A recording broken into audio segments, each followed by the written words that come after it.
So they had 2 games in 6 days. Yep, they pretty much had the entire week off between games. And now they have 6 games in 9 days. I feel like the schedule maker should get a call from the Department of Player Safety. Hi, I'm Weston. I love talking about the Rangers, and I'm here to talk about game 63 of the regular season, where the Rangers win 4-0 over the St. Louis Blues in their first game following the trade deadline, and following a week where the Rangers acquire 4 new faces, and yeah, 4 new players, 4 goals in the game. Pretty good job. This is kind of a perfect storm for me to talk in very broad strokes, because there's a lot that happened during the week.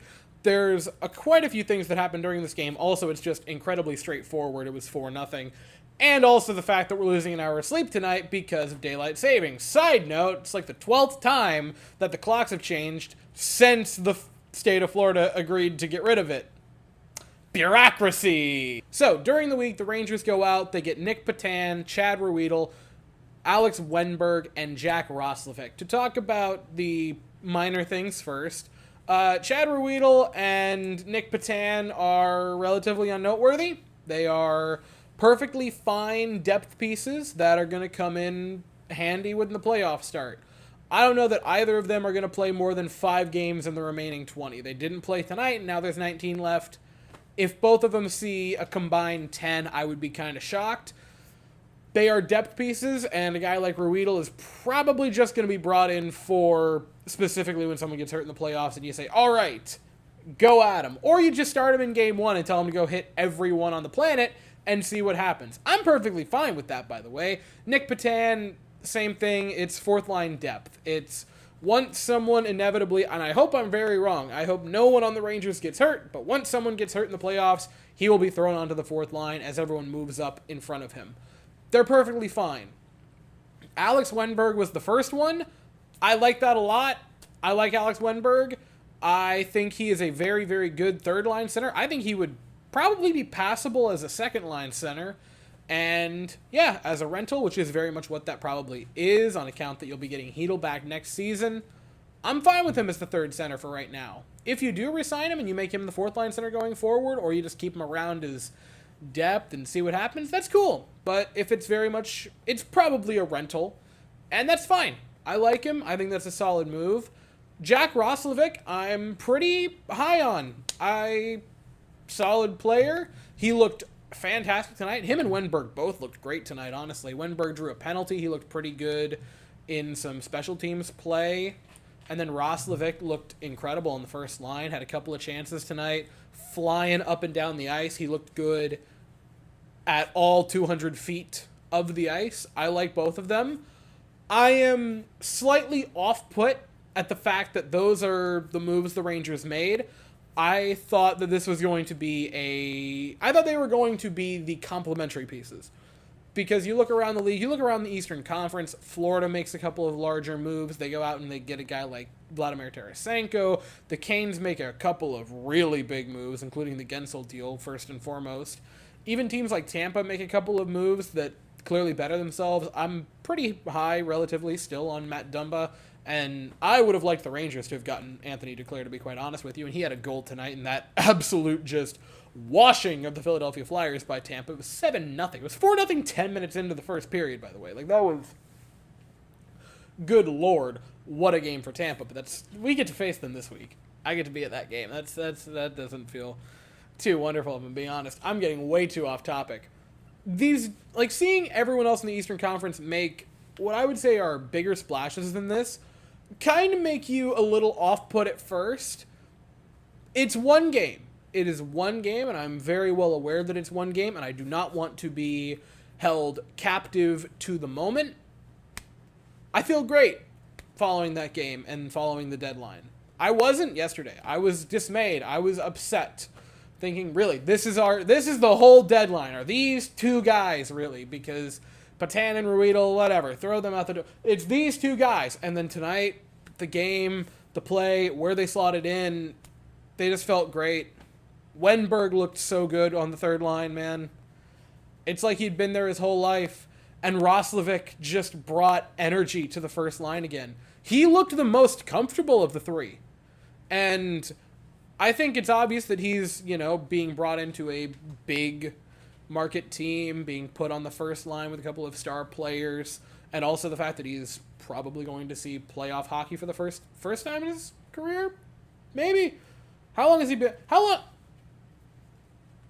I don't know. How long have the Blue Jackets been terrible? Has he made?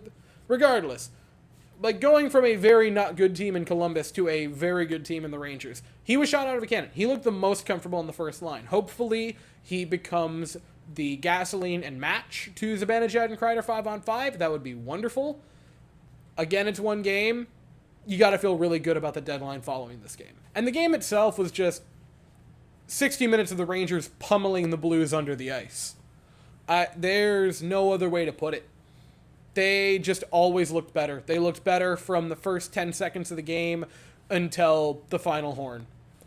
And the Blues have been very bad over the past 10 games. The Rangers have, even with a couple of not good games, a couple of losses in the past 3 games, have still been on a heater. They beat them under the ice. That was one of the more dominant games of the Rangers for the past couple of weeks, and that's saying something because they've had some really good games. First goal, Panarin has it, fires, Trocheck tips it, and then it tips off of a blue stick and into the net. Rangers are up 1-0. Second goal, less than a minute to play. Jimmy Vesey on a little bit of a breakaway. Beauteous shot, scores. It's 2-0 Rangers. There is no goals in the second period. And then in the third period, Chris Kreider, beautiful, hard angle Chris Kreider, his 32nd of the year. The Rangers have a 3-0 lead. And then you have Capo Caco, just a beautiful fishing around the net, fishing around the crease. Greasy, grimy, grindy goal for Capo Caco. And the Rangers have the 4-0 lead. Alex Wenberg gets his first assist as a Ranger, his first point as a Ranger on that goal. 4-0. That was it. The Rangers ended up having another power play with less than 2 minutes to play. And I am amazed that any Ranger was within 15 feet of Jordan Binnington, because I 100% was expecting him to be Jordan Binnington and just start axe murdering people. He didn't. I was rather surprised. And also, sidebar, if one of the Rangers would have been injured by Binnington in the final minute of a blowout being Binnington, I would have been more mad at the Ranger. Dead serious. I understand that, it would have been a penalty if he would have done something illegal, but also, self-preservation at some point should kick in. Also on that power play, Matt Rempe got power play time. And I can't tell you how happy I am to say that. Matt Rempe has become a folk legend in New York as of late, and it is a beautiful, beautiful thing to see. I think twofold on Matt Rempe. One, I think it is hilarious how he is just, in a matter of weeks, come to the Rangers and reminded everyone in the hockey world that violence is actually a lot of fun. And also the fact that he has pulled back the veil of a lot of fans thinking that they are above being cavemen, because we are. We're all cavemen in disguise. Because we try to say things like, I like the finesse game, and the modern game is what I care about. And then Matt Rempe starts beating the brakes off of a guy, and we all turn into Ooga Booga cavemen screaming our heads off. I'm included in that. I get excited every time he's on the ice, and all he does is go shoulder to shoulder with people. It's like when you're playing Shell, and all you want to do is get into fights. That is Matt Rempe in a nutshell. I want someone to actually tell me, has he spent more time possessing the puck or has more hits thrown? That is a dead serious question that I have. And I'm not saying it in a bad way, because I never want him to leave. And then you have the very obvious part of the game, which is Igor Shesterkin was magnificent. 26 of 26 tonight. He gets the second shutout of the season. Shesterkin's looked great since the All-Star game. He has found his game again. I said it before, and I will reiterate it. If there is one player on the team that you absolutely need to be at their best heading into the playoffs, it's Igor Shesterkin. And my God, he is finding his way again. And he looks as good, if not maybe even a little bit better than he did during the Vezina campaign. And the way the second line's clicking, the way the first line showed they could play tonight, the way the third line looked tonight, the way Matt Rempe just is in general, and the way the defense played while missing one of their better, maybe the best purely defensive defenseman on the team, it gives you a lot of hope and just makes you giddy for the playoffs, which now we're in crunch time.